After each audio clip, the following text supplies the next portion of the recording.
O tema que nós vamos abordar vai ser pancreatite aguda, que é sem dúvida uma das entidades mais desafiantes para a equipe médica e que causa muita apreensão para os pacientes e os familiares pela sua variedade de apresentação, né? Desde uma apresentação mais leve a uma forma mais severa, mais grave, mais crítica, que precisa o paciente ficar em UTI durante muito tempo e com uma mortalidade elevada. A pancreatite aguda é um processo inflamatório em que ocorre uma agressão, inicialmente uma autodigestão pancreática, pelas enzimas que são ativadas intrapancreática, e uma desencadeia vários processos inflamatórios. Toda vez que nós estamos diante de um paciente com pancreatite aguda, nós devemos pensar em qual a etiologia provável para aquela pancreatite aguda. E quando nós pensamos em patologia das vias biliares, principalmente litíase biliar e álcool, 80% dos casos de pancreatite aguda estão relacionados com essas duas etiologias. Devemos ter em mente que 10% dos pacientes você faz uma investigação exaustiva e não consegue chegar a uma definição etiológica, é tido como idiopático, e uma parte desse idiopático, e que ficam apresentando pancreatite recorrente, quando faz a colestectomia, eles diminuem muito o risco de um novo episódio de pancreatite. Bom, e temos 10% desse grupo, né? Trauma abdominal, né? Se tem história de trauma, pós-colônia de pancreatografia endoscópica retrógrada, pós-cirurgia, úlcera penetrada, divertículo duodenal. Nós temos medicamentos, vários medicamentos estão relacionados com o surgimento de pancreatite. Metabólica, a gente tem que pensar em hipertrigliceridemia, hipercalcemia, hiperparatiroidismo, causando hipercalcemia, sarcoidose, causando hipercalcemia, e síndromes paraneoplásica também por hipercalcemia, que podem induzir pancreatite aguda.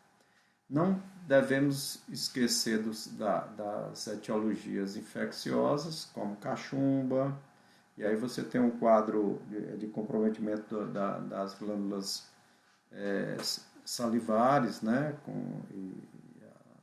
as parótidas também. O ascaris, né, pode causar também colangite, pode causar pancreatite. As infecções por vírus B, HIV, herpes zoster, hepatite E, que não é tão frequente no nosso meio, citomegalovírus, Coxsackie. E uma entidade que a gente também tem que ficar atento, principalmente pegar na história do paciente, é se houve uma picada de escorpião. Algumas espécies podem induzir também pancreatites aguda. Gravidez tem um risco maior de desenvolver pancreatite aguda, os quadros de vasculites, as isquemias, né, abdominais, pâncreas divisos, e ficar atento porque alguns casos de câncer de pâncreas podem simular como se fosse um quadro de pancreatite aguda. Cisto de colédoco, que é uma patologia mais congênita, pancreatite por IgG4, cada vez está se descrevendo mais a pancreatite por depósito de IgG4, e um dado interessante é que essa pancreatite, diferentemente das outras, responde bem ao corticóide. E quando tem uma história familiar, a gente tem que pensar, em vários casos na família, tem algum componente familiar causando essa pancreatite. As drogas, cada vez se descreve mais, não é tão fácil você definir claramente que aquela droga, porque você teria que, teoricamente, você teria que reexpor, ou se o paciente tem história de reexposição, mas uma vez que você investigou investigou álcool, investigou coledocolitias, metabólica, infecciosa, você não chegou a uma conclusão e tem alguma história de droga, você tem que investigar a possível relação dessa droga com o desenvolvimento da pancreatite. Porque uma vez que define, você não deve reexpor o paciente a essa mesma medicação. Aí há apenas algumas drogas, né, que em evidência, mas tem várias outras drogas que podem eventualmente causar pancreatite aguda.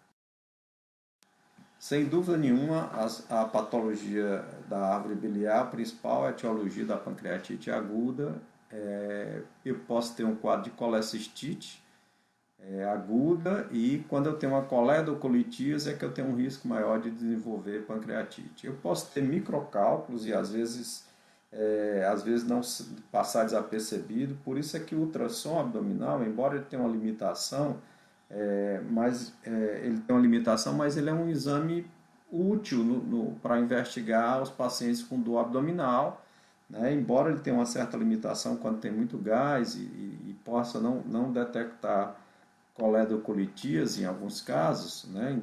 Talvez em torno de 20 a 30%, se o cálculo for muito pequeno ele pode não evidenciar, mas como a principal causa de pancreatite é de origem biliar, o ultrassom é um exame que deve ser sempre cogitado.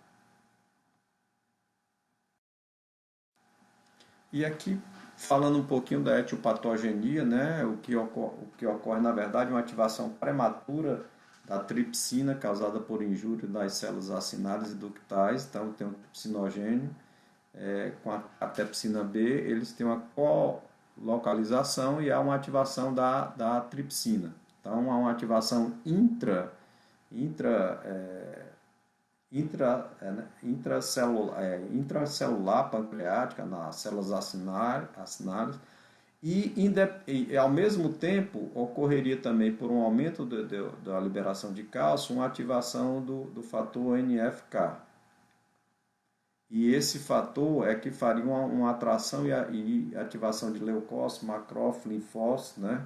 Recrutamento de citocinas, moléculas de adesão e radicais livres de oxigênio, ocorreria um processo inflamatório com perda de líquido e proteína para o terceiro espaço, podendo causar isquemia, translocação bacteriana, infecções nas coleções que se organizam, né, em decorrência do processo inflamatório, e manifestações sistêmicas, danos nos alvéolos pulmonares, síndrome da resposta inflamatória sistêmica, falência de múltiplos órgãos. À medida que você vai tendo um comprometimento mais sistêmicos, você vai tendo um risco maior e uma mortalidade maior. Então, prematuramente, você tem uma ativação da tripsina e, em decorrência dessa ativação da tripsina, eu teria uma ativação da quimitripsina, da elastase, da calicreína e carboxpeptidase. E isso causaria uma autodigestão pancreática e um desencadear também dos fatores inflamatórios. A gente deve pensar no diagnóstico de pancreatite aguda quando a gente tem pelo menos 2 dos 3 parâmetros abaixo. Uma dor abdominal persistente, geralmente dura mais de 4 a 6 horas, de grande intensidade, mesogástrica, com ou não irradiação para o dorso, e uma lipase ou uma amilase sérica acima de 3 vezes o limite superior da normalidade. E os achados característicos de pancreatite na imagem, seja no ultrassom, que pode ser feito inicialmente um ultrassom, seja na tomografia, e hoje em dia está se falando um pouco também na ressonância magnética. Um dado importante é que a gente deve reservar a tomografia para ser, a não ser quando você tem dúvida diagnóstica, reservar a tomografia mais para após o terceiro ou quarto dia do episódio de pancreatite aguda, porque é quando você pode, se você fizer muito na fase inicial, você pode subestimar que não tem necrose. Na verdade, a necrose só vai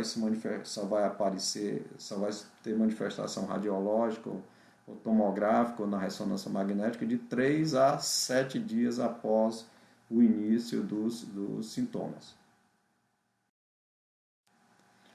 Então, todo paciente com pancreatite aguda, é importante colher uma história de se tem crise prévia de litíase biliar, se teve patologia de vias biliar, se tem papilite, história de alcoolismo, qual a ingesta, se tem ingesta de alcoolismo prévio, se não, cirurgia de árvore biliar do pâncreas, se já teve alguma pancreatite anterior, se era uma pancreatite aguda ou uma pancreatite crônica, uso de medicamentos, que aí você vai investigar, né?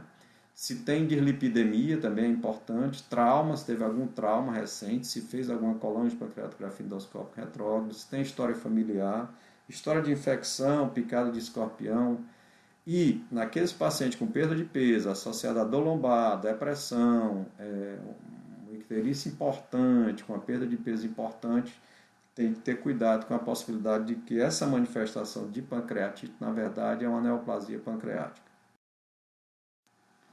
A amilase, ela está aumentada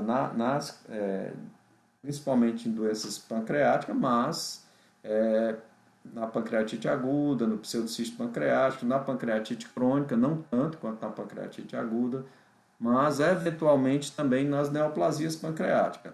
Numa coledocolitíase, eu posso ter um aumento de amilase, numa colangiopatia por depósito de GG4, com ou sem pancreatite associada, a ascarina na árvore biliar também eventualmente pode aumentar a amilase. A lipase também está relacionada com, no caso, quando está acima de 3 vezes o limite superior da normalidade, pensar na possibilidade de pancreatite aguda. Ela está aumentada nos pacientes que têm pseudocisto pancreático, na pancreatite crônica. Do mesmo jeito, também algumas neoplasias pancreáticas podem levar a amilase, podem levar a lipase, na coledocolitíase e uma dúvida que se fica é se eu deveria pedir a amilase ou eu deveria pedir a lipase. Então vamos ter algumas considerações. A amilase ela é sintetizada principalmente pelas células acinares pancreáticas e salivares, mas ela também é produzida por tecido adiposo, gônadas, trompas, músculo esquelético e trato intestinal. Ou seja, ela é menos específica do que a lipase. Ela eleva precocemente, 3 a 6 horas após o início da dor, e tem uma meia-vida de 12 horas, mas ela persiste um tempo menor, durante 3 a 5 dias. Se o paciente chega na emergência após uma semana que teve o quadro inicial, pode ser que a amilase já esteja normal. A lipase ela é sintetizada principalmente pelas células acinares pancreáticas, eleva precocemente, igual à amilase, e após o início ela tem uma meia-vida o dobro do que tem a amilase. A amilase 12 horas, ela tem uma meia-vida de 24 horas. E um dado interessante, e que é útil nesse sentido, é que ela persiste até 2 semanas, enquanto que a amilase persiste 3 a 5 dias, a lipase persiste elevada no quadro de pancreatite até 2 semanas. Então a lipase é mais específica do que a amilase e persiste mais tempo elevado. Um outro dado importante em relação à amilase e à lipase no diagnóstico da pancreatite aguda é que nessas 3 condições, quando eu tenho uma pancreatite aguda induzida por hipertrigliceridemia, ou seja, triglicerídeo não é álcool, não é de origem biliar e tem um triglicerídeo muito elevado, acima de 1000, 2000,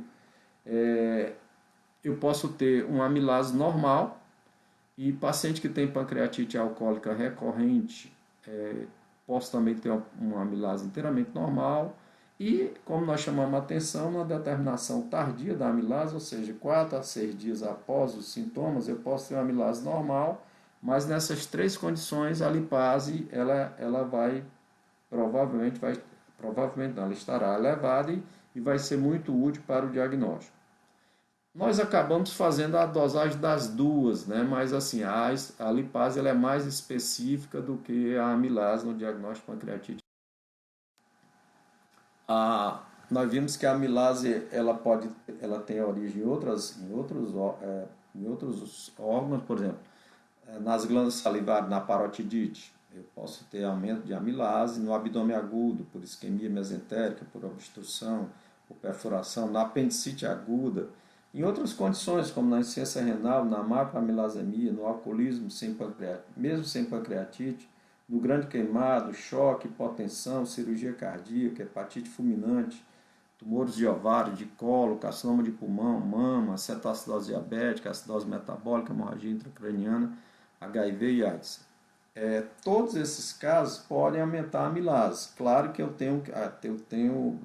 não vou dar um diagnóstico de pancreatite, você não pode dar um diagnóstico de pancreatite apenas com aumento da amilase. A gente viu que tem que ter dos 3, o quadro clínico de dor e um quadro de imagem e ou um aumento da amilase da lipase 3 vezes o limite superior da normalidade.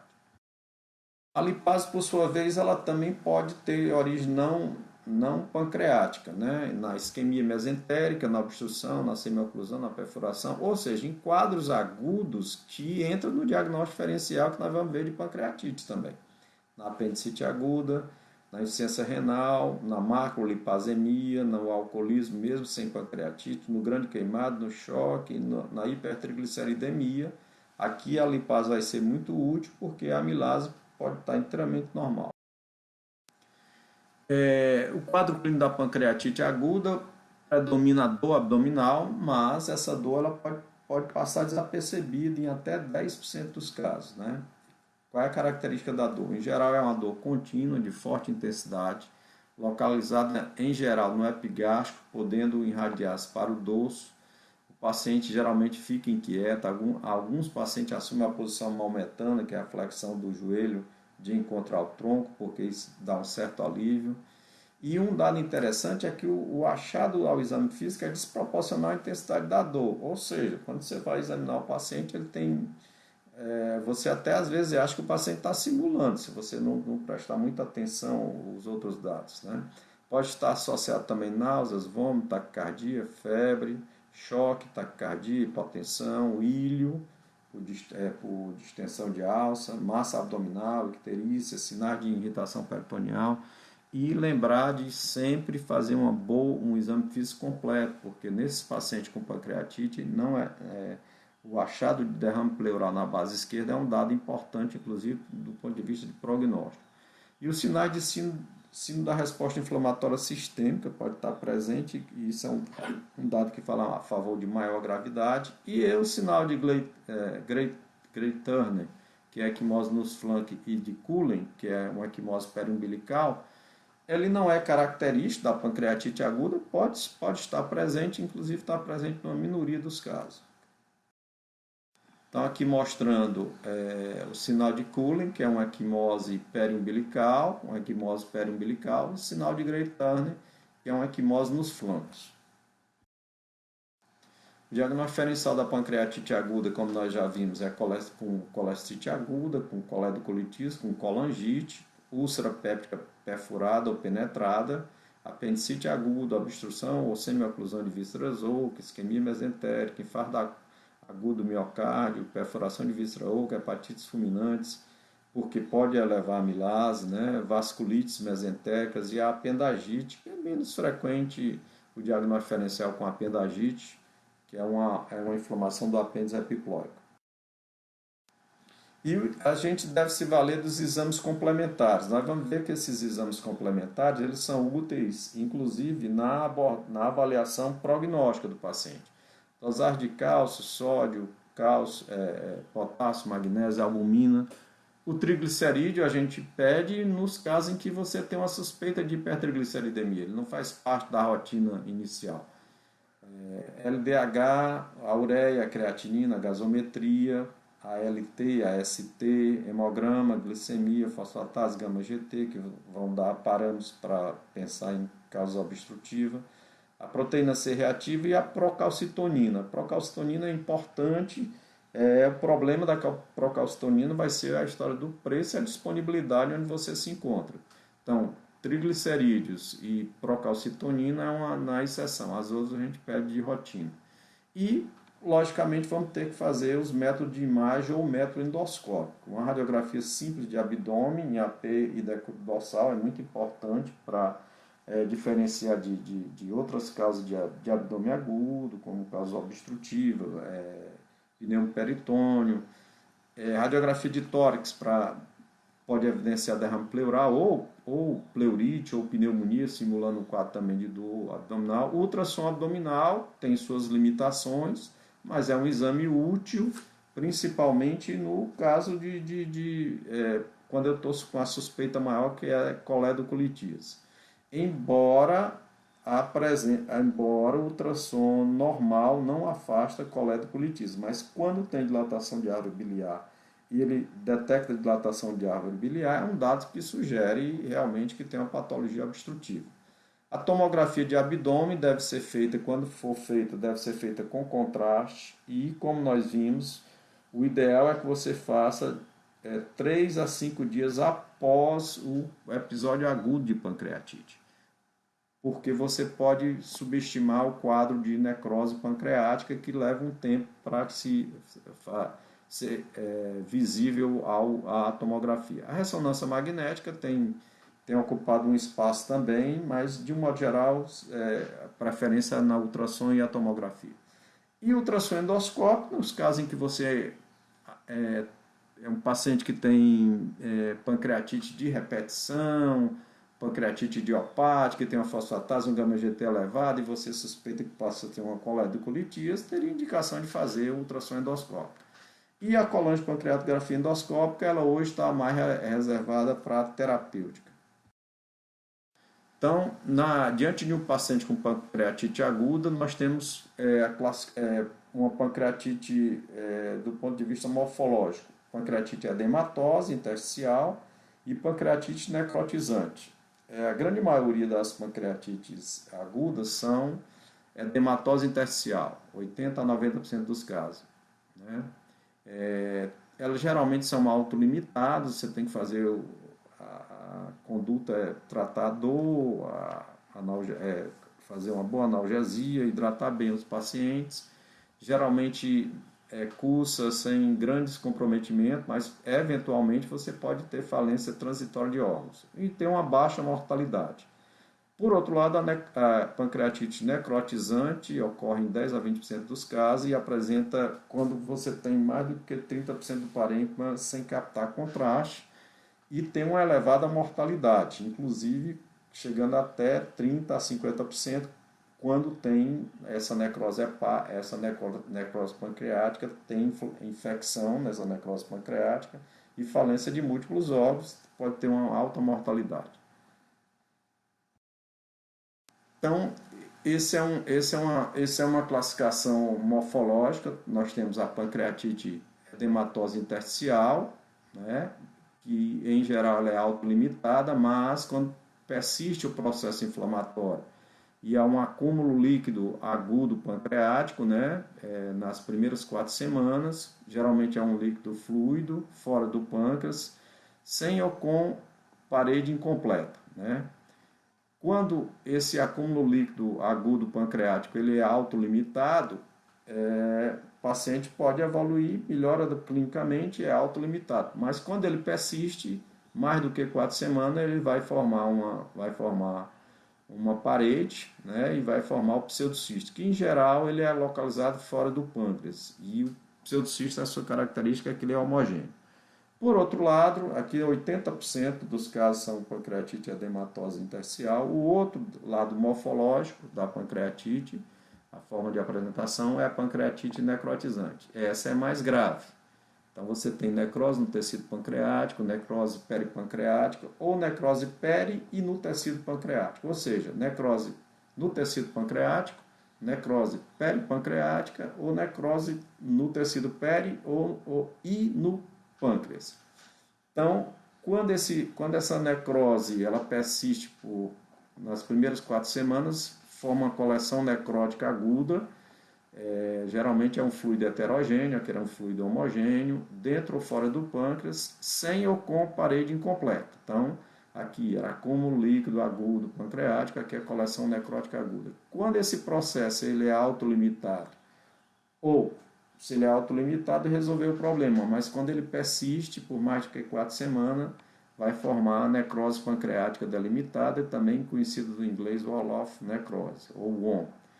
O que é que vai diferenciar a necrose pancreática delimitada? Ela é um fluido heterogêneo, enquanto o pseudocisto é um fluido homogêneo, dentro ou fora do pâncreas, e como o pseudocisto tem uma parede completa, né? Só que esse quadro é um quadro bem mais grave, como nós vamos ver a seguir. Aqui nós temos uma tomografia com contraste e lembrar que o paciente que está fazendo uso de metformina, ele tem que parar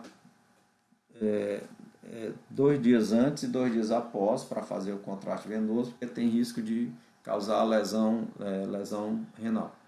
Então, no paciente aqui tem o pâncreas, ele capta, todo o pâncreas está captando, tem um edema peripancreático, né, intersticial, e isso aqui é o que a gente é uma vesícula espessada, isso é o que a gente caracteriza o acúmulo líquido agudo pancreático. Persistiu o processo, 5 semanas após, já formou uma parede, e aqui eu tenho um pseudocisto, né? Então, eu estou diante de um paciente que tem uma pancreatite edematosa intersticial que evoluiu para a formação do pseudocisto. Esse quadro é um quadro mais gritante, né, que é um paciente que tem apenas essa região aqui do pâncreas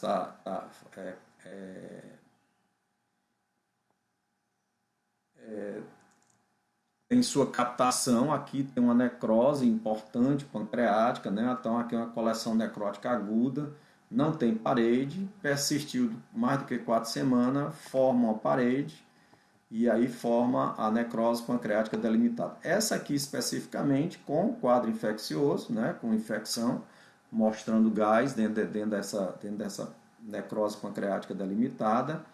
E antes a classificação anterior de Atlanta falava em abscesso pancreático. Hoje a gente não fala mais, não utiliza mais o termo abscesso pancreático, e sim infecção na necrose pancreática.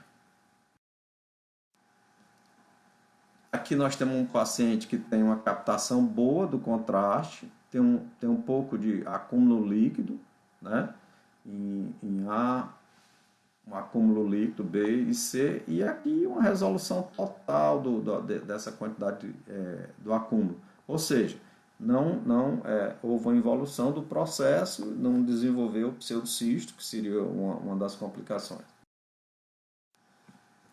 Já aqui eu tenho uma necrose, né, área de necrose pancreática, mas não tem uma parede bem nítida, e 5 semanas após assistir o processo, e aí eu tenho realmente uma parede, né? Eu tenho formação de uma parede e necrose pancreática delimitada.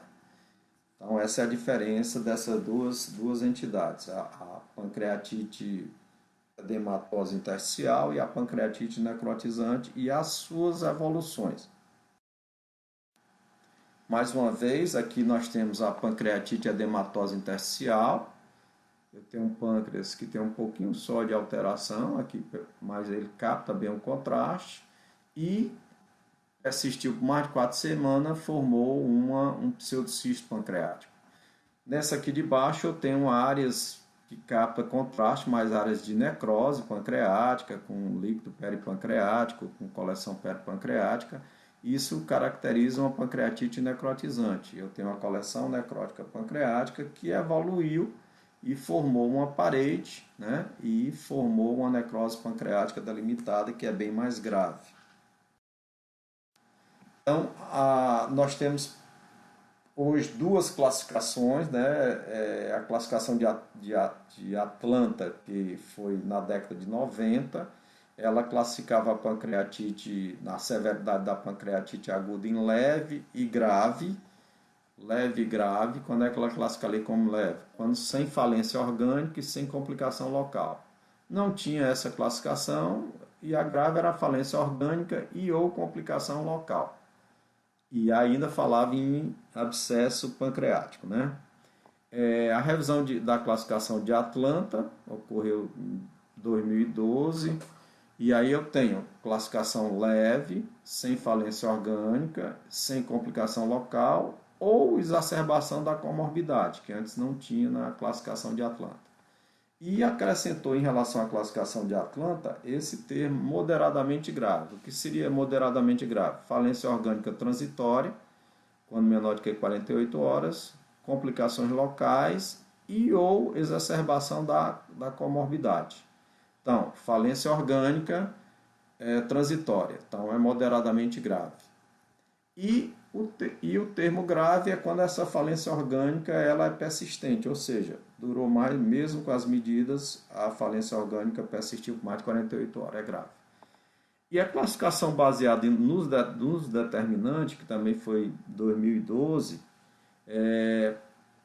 ela classifica, acrescenta um termo a mais, né? Tem leve, moderada, grave, grave e ao termo crítico, que nós vamos ver. A leve é sem falência orgânica, sem necrose, aí aqui já entra o termo necrose, sem falência orgânica, sem necrose pancreática ou peripancreática, moderadamente grave, necrose pancreática estéril ou peripancreática estéril e ou falência orgânica transitória. A grave seria falência orgânica persistente, quando mais do que 48 horas, ou necrose infectada pancreática ou peripancreática. E acrescentou esse quarto grupo, que seria o grupo crítico, que seria o quê? O que teria uma falência orgânica persistente e necrose infectada pancreática ou peripancreática. Aqui só para, mais uma vez, a classificação a revisão da classificação de Atlanta, são 3 grupos, leve, moderada, grave e grave, e ele vai levar em relação em conta a falência orgânica e complicações locais. Então, leve, não tem falência orgânica, não tem complicações locais ou sistêmicas. Moderada, falência orgânica transitória, menor do que 48 horas, e complicações sim, né? Tem complicações locais ou sistêmicas, ou então houve uma piora das comorbidades. E a grave é quando tem falência persistente e quando tem essas complicações também persistentes por mais de 48 horas. Observe a mortalidade. Na leve é 0,1%, na moderadamente grave 2,1% e na grave 52% dos pacientes podem chegar ao óbito. Na classificação baseada em determinantes, né, ela leva em consideração se tem necrose ou não, se a necrose é estéril ou é infectada, se tem falência orgânica, sim ou não, se é transitória ou é persistente. E acrescenta o termo crítico. Então vamos lá. Classificação baseada em determinante. Leve, não tem necrose hepática nem peripancreática. E sem falência orgânica. Moderada, sim, tem necrose periopancreática, mas é estéril.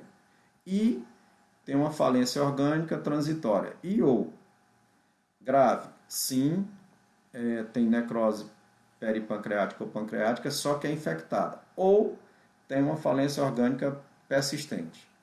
E a crítica é quando tem necrose peripancreática ou pancreática infectada e falência orgânica persistente. Aqui a gente também pode observar que a mortalidade aumenta bastante nos casos na forma que se apresenta crítica.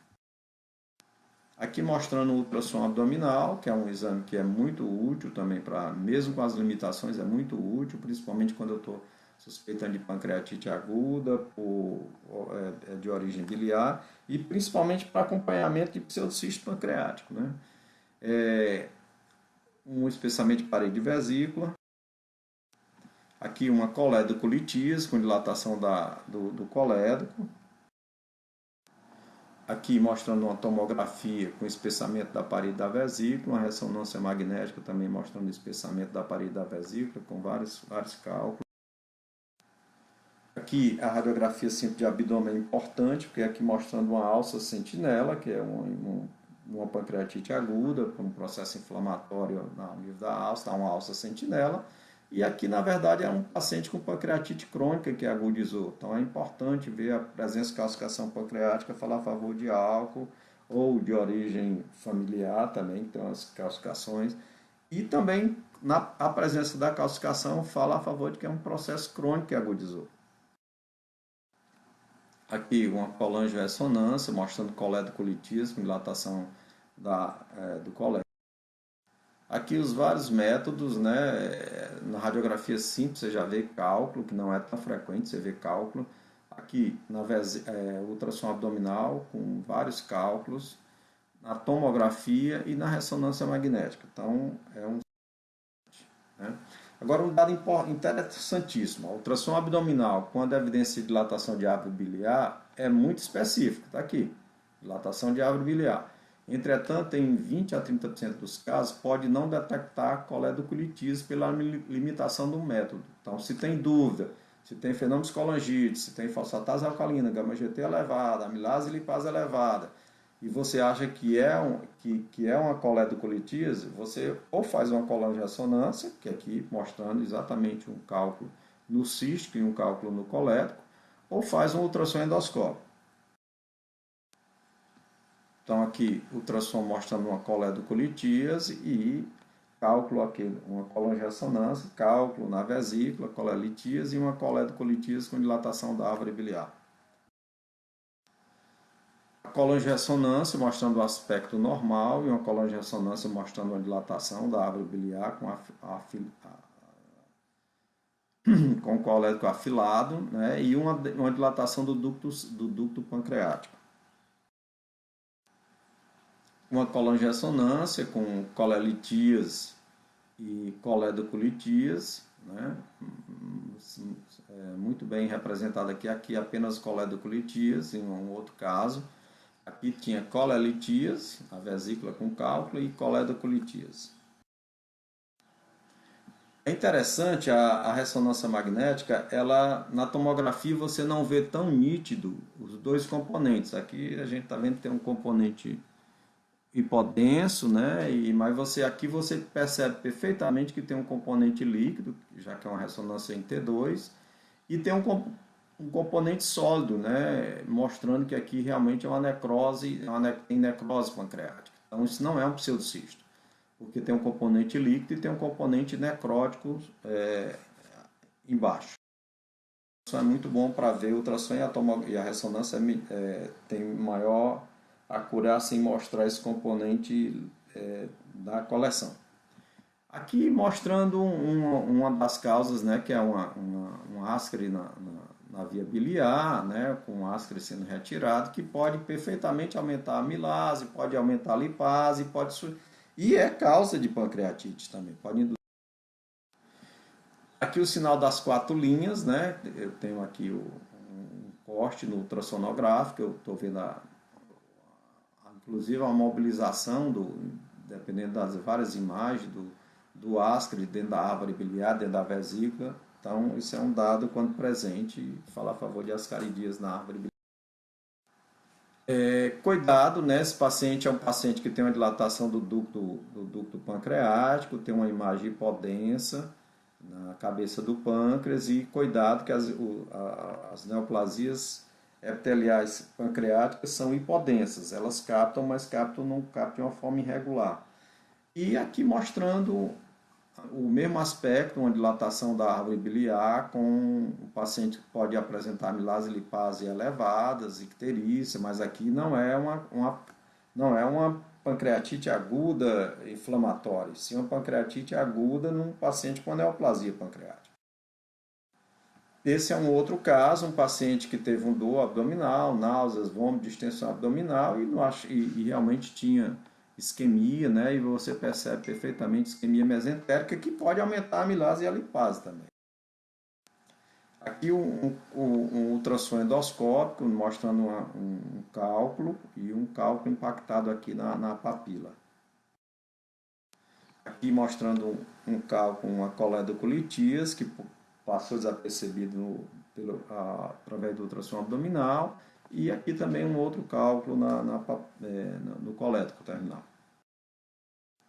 Então, a pancreatite aguda a gente tem que classificar em leve, a moderada e grave, né? Porque a conduta é diferente, a abordagem terapêutica é diferente. Nós vamos ver que na leve a moderada 80% dos casos tem uma evolução favorável, mas na pancreatite grave 10 a 20% dos casos pode evoluir de uma forma mais grave, necessitando internações prolongadas, apresentando necrose pancreática, síndrome da resposta inflamatória sistêmica, falência de múltiplos órgãos, precisando, quando tem infecção na necrose pancreática, várias intervenções endoscópicas, percutâneas ou laparoscópicas, né, para poder realmente aliviar o paciente. Alguns dados clínicos, né, então é importante a gente ver, diante de um paciente com pancreatite, tentar definir qual é o paciente que tem o maior potencial de gravidade. Alguns dados clínicos podem sugerir, né, então, por exemplo, idade acima de 65 anos, Falência orgânica, se o paciente já se apresenta com falência orgânica, principalmente respiratória, cardiovascular e renal, é um dado importante. Obesidade, diabetes também é um fator importante. Se tem derrame pleural, se tem fenômenos hemorrágicos, se tem irritação peritoneal, se tem um PCR acima de 150 após 2 a 3 dias, se ainda persiste elevado, é um dado. O fato também interessante é o hematócrito acima de 44% que não cai nas primeiras 24 horas, mesmo você repondo o líquido e o hematócrito ainda continua elevado, é um dado também que pode sugerir maior gravidade. Então nós precisamos identificar esses 20% que tem uma alta mortalidade, 30 a 50% dos casos, e diferenciar desse outro grupo de 80% que tem uma baixa mortalidade. Ambos, logicamente, precisam de tratamento, de acompanhamento, mas sem dúvida nenhuma o grupo severo ou grave ele tem uma maior, ele precisa de internação, precisa de internação mais prolongada, precisa de internação de UTI, precisa de um grupo multidisciplinar de endoscopistas, gastroenterologistas, intensivistas, nutrólogos, cirurgiões, radiologista intervencionista, ou seja, bem mais complexo. E aí, quais são os critérios que eu vou utilizar? Tem vários critérios, vários sistemas de score, né? O Apache, o BISAP, o SI, o Score Modificado de Glasgow, os critérios de Hanson, critérios baseados em tomografia, os critérios anteriores de Baltazar e esses critérios modificados recentemente. E alguns laboratoriais também podem ajudar, como nós vimos, PCR acima de 150, o BUM, que principalmente tem que transformar isso aqui em ureia, multiplicando por 2,14. A procalcitonina, quando ela é muito baixa, ela afasta a infecção, né? E outros critérios que têm sido mais recentemente utilizados é o APS e o SPS. Nós vamos ver todos. Esse trabalho ele faz uma avaliação, né, dos scores, fala sobre o tempo em que é ideal para que seja calculado. Por exemplo, o score de Hanson precisa de 48 horas, de Glasgow 48 horas, um Apache 24 horas. Aqui o cutoff dele é 7, mas a maioria dos trabalhos o cutoff é 8, acima de 8. O Apache com obesidade, né, acrescentou pouco ao que já tinha anteriormente. O BISAP, que né, é muito útil a gente ver, maior ou igual a 3 em 24 horas. O CIR, que é acima da resposta inflamatória sistêmica, maior do que 2 em 24 horas. E todos têm uma área sobre a curva relativamente boa. Os que têm melhor representação estatística seria o Apache, né? O BISAP também, né? Mas os outros também têm uma boa correlação. E esse trabalho é um trabalho de meta-análise, né? Ele falando exatamente sobre a mortalidade dos métodos dos vários scores, do BISAP, do Hanson e do Apache 2, comparando com os de imagem. O que a gente pode ver é que o de imagem eles têm uma boa em relação à mortalidade, mas quando a gente vai avaliar em relação à severidade, né, nós vamos ver que eles também têm uma boa correlação com os métodos de severidade, com os métodos, com os scores, com o BISAP, com o Hanson e com o Apache. O Apache, como a gente vai ver, ele sempre tem um índice muito maior do que os anteriores, mas a diferença é muito pequena. Então, ou o BISAP, ou o Hanson, ou o Apache, com ou sem complementado com os métodos de tomografia, né? Tendo aquela ressalva que a tomografia deve ser feita para avaliar a necrose a partir do terceiro, quarto, quinto dia. Nós não vamos entrar em detalhes, só para mostrar o Apache 2, que é um dos mais utilizados, quando ele leva em consideração 12 parâmetros, né, laboratoriais: temperatura, pressão, frequência cardíaca, frequência respiratória, oxigênio, pH, sódio, potássio, creatinina, hematócrito, leucócito e a escala de Glasgow, né? E cada parâmetro desse varia de 0 a 4. E na escala de Glasgow você faz 15 menos a escala em que você calculou. Leva em consideração a idade, e a idade, quanto mais idoso, maior o número, maior o valor do Apache. Só para vocês terem uma ideia, o ponto de corte do Apache é acima de 8, maior ou igual a 8. Ó. Se ele for um paciente de 75 anos, ele já tem 6 pontos no Apache. Né? E a presença de doenças crônicas, ou insuficiência ou imunocomprometido. Cirrose, no caso hepática, hipertensão porta, hemorragia por hipertensão porta, encefalopatia cardiovascular, seria o score 4 na classificação da Associação Nova York. Respiratória, patologia restritiva, obstrutiva ou vascular, hipertensão vascular, pulmonar. Renal, quando está em hemodiálise crônica. Ou se é um paciente imunocomprometido. Se tem HIV, se tem quimioterapia, radioterapia, corticoide em altas doses, leucemia, linfoma. Então, se for não cirúrgico ou cirurgia de emergência, 5 pontos. Se for pós-operatório relativo, 2 pontos. Então, ele é complexo, porque tem vários parâmetros, mas ele é muito utilizado, principalmente em UTI, né? Porque ele não é específico para pancreatite, mas ele é útil porque ele tem vários parâmetros. E claro que nós não vamos entrar em detalhe, aí é só para mostrar os vários valores, né, quando eu tenho uma temperatura acima de 30, entre 39 e 40, 3 pontos. Se eu tenho um pH entre 7,6 e 7,69, 3 pontos. Frequência respiratória, se tem uma frequência respiratória alta, 4 pontos, ou seja, mas nós não vamos entrar em detalhe, porque aí é só para que vocês tenham em mãos essa tabela, porque tem um sistema no computador para você fazer esse cálculo.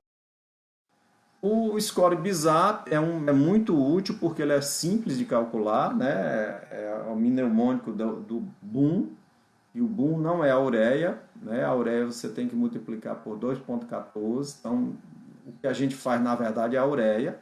Então se tem uma ureia acima de 53,5 é 1 ponto. O estado mental e impaired, o estado mental, desorientação, letargia, sonolência, torpor, coma, 1 ponto.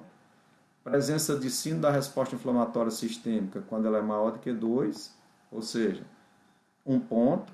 A idade maior do que 60 anos, 1 ponto. E derrame pleural, 1 ponto.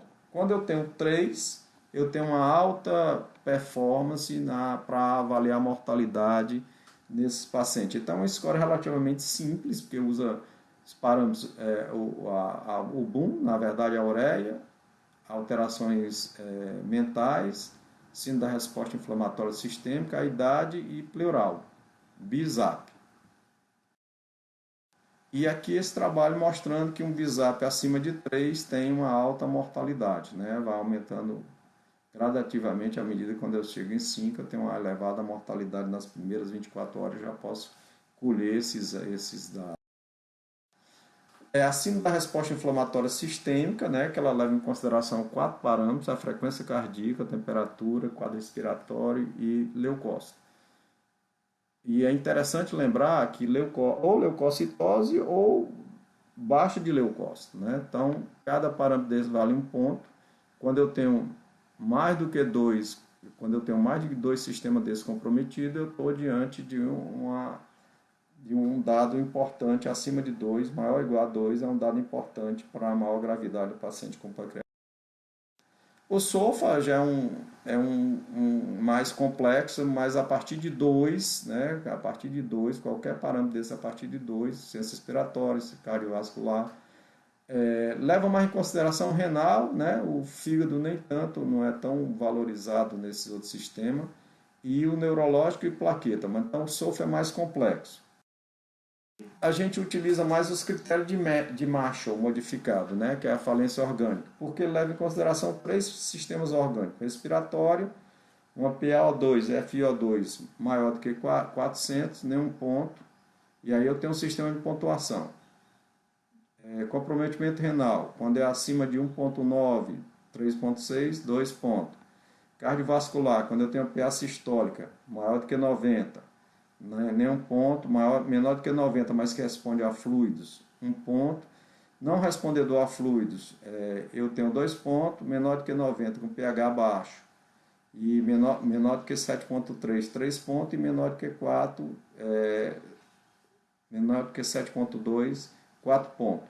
Então, eu posso fazer isso aqui perfeitamente, aí definir se essa falência dura menos de 48 horas ou mais de 48 horas. Então, é um dado que é muito útil a gente ter essa noção dos critérios de Marshall. Acima de 2, a gente está falando de falência orgânica. Na pancreatite aguda, os critérios de Hansen continuam sendo utilizados, né, como nós vimos, leva em consideração a idade, leucócito, glicemia, LDH, o nível de ALT, só que ele precisa inicial e um parâmetro após 48 horas. Uma queda do hematócrito maior do que 10, um aumento do BUN, um cálcio, o PO2, déficit de base, sequestração, então eles precisam no início e 48 horas depois. Então, os critérios de Hansen. Isso de origem biliar, e tem os critérios de Hansen também de origem não biliar, que são os mesmos parâmetros, só muda o ponto de corte aqui. Os critérios de Glasgow leva em consideração também outro que avalia, um score que avalia mortalidade e severidade, leva em consideração idade, leucócito, glicemia, o BUN, no caso ureia, e aqui já está em ureia acima de 96, PO2, cálcio, albumina e LDH maior do que 60. Mais do que 3 critérios, pancreatite aguda grave. Os critérios radiológicos, né, que tem o critério de Baltazar, que ele leva em consideração uma pontuação em relação à inflamação e uma pontuação em relação à necrose, né? E aí vai pontuando. Quando essa pontuação é maior do que 5, significa maior gravidade, maior mortalidade, maior tempo de internação, precisa de mais abordagem cirúrgica do que um paciente que tem esse sistema de pontuação menor do que 5. De novo, para me avaliar a necrose pancreática, para me avaliar a gravidade, eu não devo fazer de início já uma tomografia, né? Aqueles pacientes que estão evoluindo de uma forma, quando você tem um diagnóstico que não fecha bem o diagnóstico de pancreatite aguda, você pode fazer uma tomografia inicial, mas você deve esperar pelo menos de 3 a 5 dias para ter uma melhor avaliação da necrose pancreática. E os critérios modificados, ele leva em consideração, além da inflamação pancreática, necrose, e aí aqui ele só classifica em menor ou maior do que 300, do que 30%, e acrescenta as complicações extrapancreáticas, né? Derrame pleural, ascite, complicações vasculares, complicações de parênquimas de órgãos, envolvimento do trato gastrointestinal. Que qualquer um desses 2 pontos, né? Então, se ele tem 2 e tem necrose pancreática maior do que 30, já tem 6 pontos, ou seja, já é maior gravidade. Esse é um dado, esse eu achei muito interessante, esse Harmless Acute Pancreatic Score, é o APS. É um score, ele chama até score de pancreatite aguda inofensiva. O que seria isso? Ele é bem simples. Quando eu tenho um hematócrito maior do que 44, é 1 ponto, creatinina maior do que 2, é 1 ponto, e dor a descompressão brusca. Então, se eu tenho um paciente que tem dor de descompressão brusca, 1 ponto. Quando eu tenho esse score 0, ou seja, significa que é um paciente que tem uma forma leve, né? Um paciente que você pode perfeitamente orientar a dor, orientar a alimentação, sem gordura, e dar uma observada em 24 horas, ou já encaminhar para casa e ficar observando. Quando ele tem quando ele tem 3, não, aí precisa ficar internado. Esse outro score é o Simple Prognostic Score. Ele leva em consideração também alguns parâmetros, que é o BUN, né? O LDH e uma tomografia de abdômen com contraste, né? Quando tem qualquer grau de necrose. Então, o que é que ele observa? Se ele tem acima de 2, esse score é acima de 2, eu tenho uma mortalidade que já é importante, tem uma incidência de infecção e tem uma falência orgânica. Então, esse é um score simples também, que a gente deve também tê-lo em mente. E a procalcitonina, que pode estar alterada em qualquer processo agudo, processos infecciosos, mas ela é útil. Quando ela está acima de 0,5, ela tem uma sensibilidade de 72%, uma especificidade de 86% de falência orgânica ou necrose pancreática e infecção. E, por outro lado, quando ela tem um nível muito baixo de procalcitonina, ela tem um valor preditivo negativo muito elevado. Então, se eu tenho uma procalcitonina muito baixa, significa que a possibilidade de eu ter necrose infectada é muito pequena. Qual é o problema da procalcitonina? O problema é o custo, que ela é, em relação aos outros exames, é um pouco mais cara e é limitada em alguns laboratórios. Então, a pancreatite aguda severa ou crítica seria os critérios de Hansen maior ou igual a 3, o BISAP maior do que 2, o APACHE maior ou igual a 8, uma proteína C reativa maior do que 210 nas primeiras 24 horas e persistindo maior do que 150 três dias após e um score tomográfico maior ou igual a 3. Então, esses são dados que falam a favor de severidade, esse paciente tem que ficar internado. E aqui um dado interessante é quando eu não tenho falência de órgão, mas eu tenho necrose infectada, 1,4% de mortalidade. Quando eu tenho falência de órgãos com necrose estéril, 19%. E quando eu tenho falência de órgãos e necrose infectada, se não for adequadamente tratado, 35% de mortalidade. Então, pancreatite aguda grave ou crítica, quando eu tenho falência e persistência de órgão, e aí os órgãos são cardiovascular, respiratório, renal, esses pacientes têm que serem encaminhados para uma. Esse é um outro trabalho mostrando quando eu tenho um boom maior do que 20, um hematócrito maior do que 44, um PCR maior do que 150 no terceiro dia. E aqui uma procalcitonina estourada, né? 3,8, com 4 dias após o início dos sintomas, indica uma necrose pancreática com sensibilidade e especificidade muito elevada. Então, esses também são dados juntos que favorecem, falam a favor de um dado mais grave. Quais são as complicações locais na pancreatite aguda? Necrose pancreática ou peripancreática, que pode ser externa ou infectada, que torna mais grave, colangite, pseudocisto, infecções pancreáticas, não utilizar o termo abscesso e sim infecção, necrose colônica, íleo ou obstrução, hemorragia, pode formar uma pseudaneurisma da artéria esplênica, trombose da veia esplênica e assim. Complicações sistêmicas, quanto mais complicações sistêmicas, maior a gravidade, choque, síndrome da resposta inflamatória sistêmica, síndrome da angústia respiratória aguda, insuficiência renal, falência de múltiplos órgãos, metabólica, sepse, coagulação intravascular disseminada, alucinações, psicose, retinopatia. Complicações, nós devemos pensar em complicações quando? Locais, quando persiste ou recorre à dor. O paciente não melhorou da dor, ou então melhorou da dor e voltou a sentir dor. Quando eu tenho elevações persistentes das enzimas, ou uma enzima que tinha caído que de repente começa a subir novamente. Desenvolvimento de febre ou leucocitose e dificuldade em progredir a dieta. O paciente não tolera. E quando tem disfunção orgânica, eu tenho que pensar em complicações locais. Então, a gente poderia dividir a abordagem do paciente com pancreatite aguda daquela forma, principalmente a forma mais severa, na primeira semana, em que ocorre mais os distúrbios sistêmicos, que são secundários ao processo inflamatório pancreático local, que tem uma baixa mortalidade, desde que seja muito bem feita a manutenção, e após a primeira semana, quando eu tenho um processo de inflamação generalizada, o síndrome da resposta inflamatória sistêmica, aí eu posso ter dois grupos, o grupo que tem falência orgânica transitória e ou complicações locais, e o grupo que tem falência orgânica persistente e complicações locais. A mortalidade muda e a abordagem também muda. Então esse é um trabalho do New England muito interessante, né? Eles fazem um resumo basicamente do que nós vimos: pancreatite aguda, intersticial 80-85%, necrotizante 15 a 20%, falência transitória ou falência persistente, resolução ou formação de pseudocisto. Aqui você tem necrose estéril, né, que tem uma mortalidade de 10%. Se persiste, essa coleção necrótica aguda se persiste, ela vai formar o Wolof.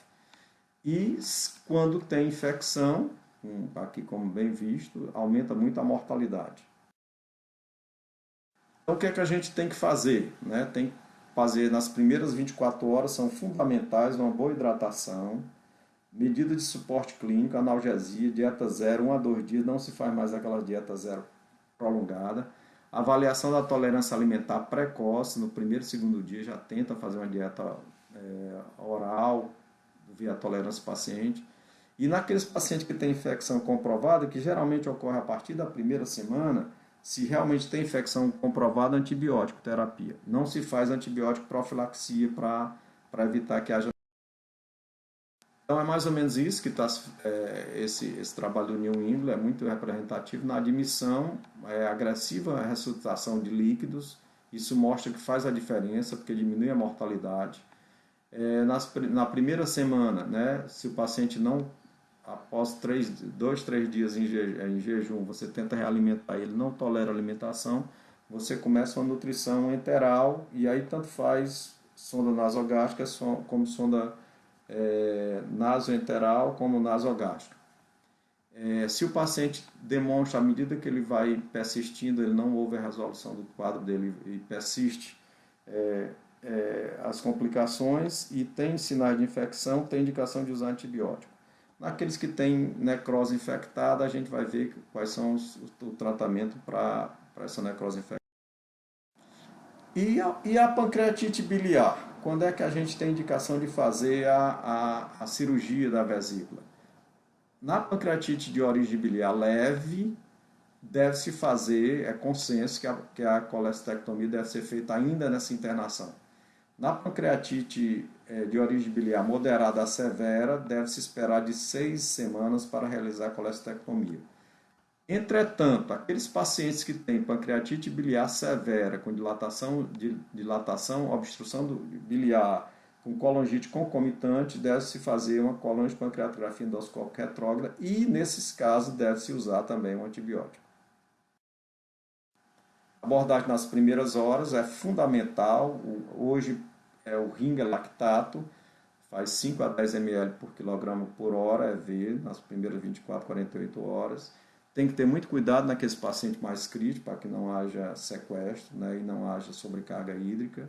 Alimentação precoce, com dieta pobre em gordura, e naqueles que não toleram alimentação oral, 3 a 5 dias de alimentação enteral, seja por sonda nasogástrica, seja por sonda nasoenteral, nasojejunal. Naqueles com pancreatite severa, aguardar 72 horas para iniciar a dieta. Analgesia com tramadol, peptidina, buprenorfine, opioides, né? Se falava muito que opioides podia causar alteração do esfíncter de Oddi, piorar a pancreatite, mas hoje caiu por terra o risco do opioide realmente é a dependência. E naqueles pacientes muito sintomáticos, que não melhorou com essas medidas, tem que conversar com um anestesiologista que tem experiência para colocar um catéter de anestesia epidural. Os objetivos, nós já vimos, o ringa-lactato, 5 a 10 ml por quilograma nas 24 horas, com débito urinário entre 0 e 5 ml por quilograma por hora, frequência cardíaca baixa, né, uma pressão arterial média em torno de 80 a 90, uma queda no hematócrito, controle da dor, medida de suporte e avaliar sinais de infecção. Então, essas são um guideline, né, dizendo como deve se alimentar, se o paciente tolera em 24, 72 horas, se ele não tem náusea, não tem vômito, não tem ilho. Você começa a dieta oral com baixa gordura. Não tolerou, nutrição enteral. E aqui, se ele tem náusea e vômito, não tolerou.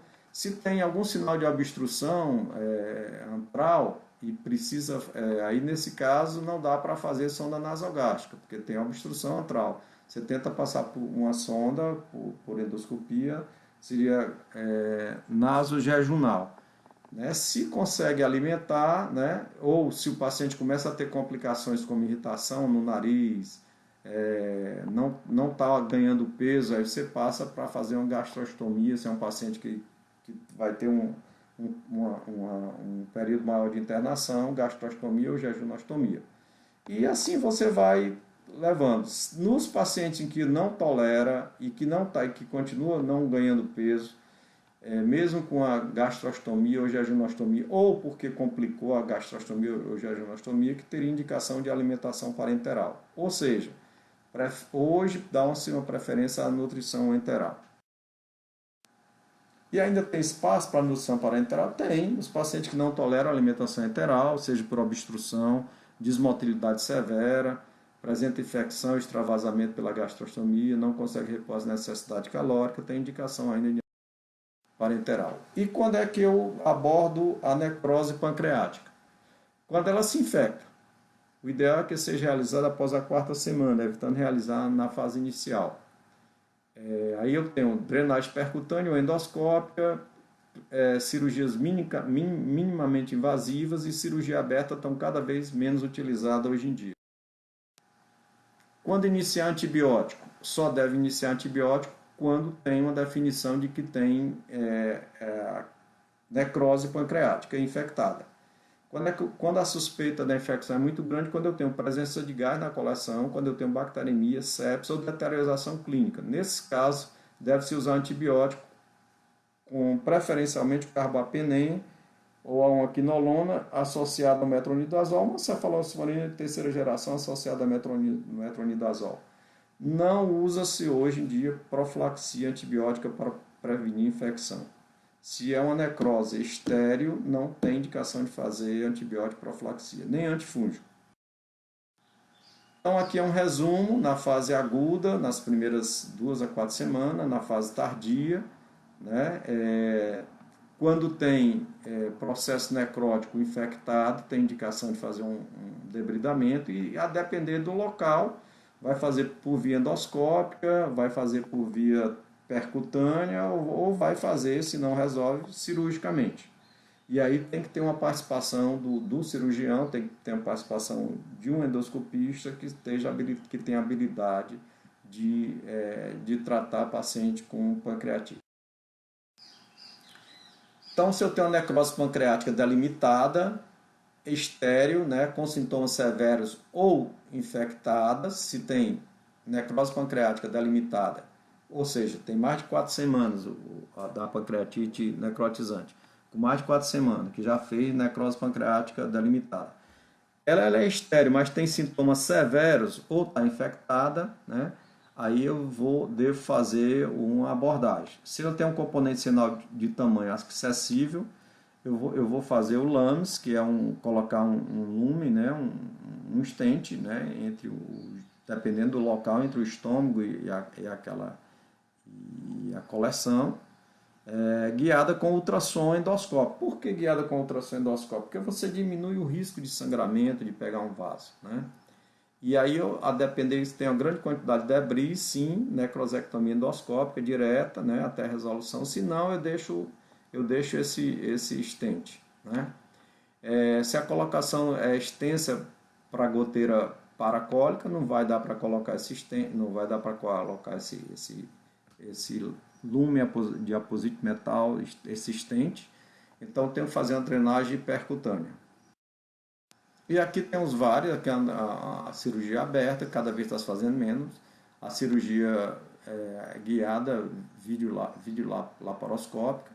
Aqui uma drenagem da coleção por endoscopia. Aqui uma drenagem percutânea e aqui a colocação do lens, né? Que é entre uma coleção e a parede do estômago e deixa uma sondinha. Então aqui cada vez está se fazendo menos por via aberta, aqui por via endoscópica, fazendo aqui a colocação do lens, aqui o ultrassom endoscópico é fundamental para evitar um sangramento, coloca-se e aí vai drenar, esse material vai drenar para o estômago. A abordagem endoscópica, né, ela tem o approach step-tápico, ou seja, você vai progressivamente, né, aqui mostrando uma coleção em que foi colocado vários LEMS, né, e feito uma drenagem percutânea, porque essa daqui não dava, né, essa daqui dava porque estava próximo do estômago, mas essa aqui não dá. Então está aqui em cima, não daria para botar um LEMS. Aqui foi feita uma drenagem associada, né? Um percutâneo e mais os catetas. E aí mostrando o estente metálico de aplicação de lume, que é o LEMS. E tem uma síndrome do ducto desconecto, quando eu tenho uma pancreatite necrotizante, ocorre uma interrupção do ducto pancreático e não tem mais comunicação com a cabeça pancreática e forma essa coleção, que se não for tratada adequadamente, né, leva à formação de fístula, ascite pancreática, persistência do processo inflamatório, infecção. E aí como é que eu abordo, né? Como é que é feita a abordagem? Primeiro eu tenho que demonstrar, através da coluna de ressonância ou ultrassom endoscópio, e tento fazer as medidas. Se não controlar, vai fazer uma drenagem percutânea. Se for uma fase mais tardia, é um paciente que é um bom candidato tento fazer as medidas de suporte. Depois que termina, o paciente está mais estável, é um bom candidato à cirurgia, eu faço uma pancreatectomia distal, porque senão esse processo vai continuar. Se não, eu considero deixar um stent prolongado. Então, indicação de cirurgia precoce na pancreatite severa ainda existe, quando tem acino compartimentar, com piora clínica, perfuração de alça, hemorragia severa não controlada por procedimento radiológico, quando tem isquemia secundária pancreatite, intervenção na necrose pancreática delimitada após 4 semanas, que não resolveu com as medidas de drenagem percutânea, drenagem endoscópica, né? E, eventualmente, antes de 4 semanas, se não houver melhora com o esquema de antibiótico. Então, cirurgias hoje em dia minimamente invasivas, né? Fazendo intervenções endoscópicas, intervir quando o paciente tem infecção. Se o paciente não tem infecção, não tem indicação de fazer drenagem. E o pseudocisto é um acompanhamento. Se o paciente tem sinais do pseudocisto de comprometimento obstrutivo, tem indicação de drenar após 6 a 8 semanas. Aqui as complicações vasculares que pode acontecer: trombose da porta, trombose da esplênica, trombose da veia mesentérica, pode formar o pseudaneurisma da artéria esplênica, que pode sangrar, e aí é uma intervenção, e o paciente pode ir ao óbito, então tem que fazer intervenção por radiologia intervencionista. Aqui é um resumo, né, na classificação. Primeiro, tentar classificar o paciente em grau de severidade, com aqueles critérios, alguns critérios laboratoriais, fazer analgesias, tentar detectar qual é a etiologia, hidratar bem o paciente nessa primeira fase, né? Vou fazer uma colangiopancreatografia endoscópica retrógrada se o paciente tem colangite persistente, com obstrução, com colangite, aí tem indicação, se não, eu aguardo. Vou avaliar o grau de severidade nessa primeira semana. O paciente leva moderado, já começa a dieta oral, com pouca gordura, e vou vendo o acompanhamento desse paciente. Naqueles pacientes que vão evoluindo, que vai se arrastando no seu quadro clínico, e o paciente tem uma necrose pancreática, uma pancreatite necrosante, que vai evoluir, e poderá evoluir depois para uma forma mais grave, ou com falência de múltiplos órgãos, precisa esse paciente realmente ser acompanhado numa UTI. Quando detecta infecção, aí eu tenho que realmente fazer a drenagem desse processo infeccioso. Então, era isso que eu tinha para falar para vocês. Muito obrigado. Eu espero que tenha ficado dados em relação à etiologia, em relação à as formas de apresentação morfológica, que é uma pancreatite de hematose intersticial e pancreatite necrotizante, como dar o diagnóstico clínico, né? Que a gente tem que ter 2 dos 3 parâmetros: aumento de amilase e alipase, ou alipase 3 vezes o limite superior da normalidade, quadro clínico de dor sugestivo de pancreatite e uma imagem que mostra alterações pancreáticas.